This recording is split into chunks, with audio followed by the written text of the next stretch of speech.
Le coronavirus met l'immobilier national en stand-by.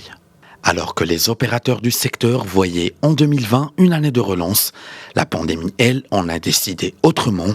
Depuis l'instauration de l'état d'urgence sanitaire et des mesures de confinement le 20 mars dernier, la quasi-totalité des chantiers est à l'arrêt. Les bureaux de vente, eux, sont fermés et la possibilité d'acquérir les documents nécessaires pour réaliser une transaction immobilière se complique. Selon Banque El Maghreb et l'Agence nationale de la conservation foncière du cadastre et de la cartographie, l'ANCFCC, les transactions immobilières accusent une baisse de 29,5%. L'indice des prix des actifs immobiliers, lui, a reculé en glissement annuel d'1,4% au premier trimestre de 2020.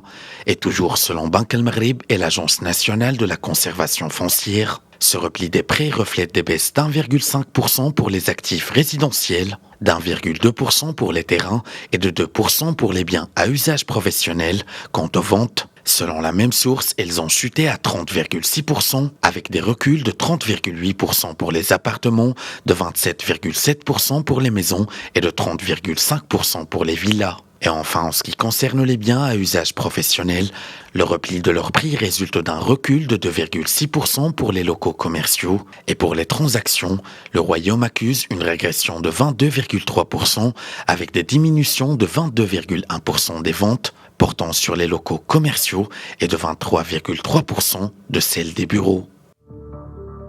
Nous essayons d'établir le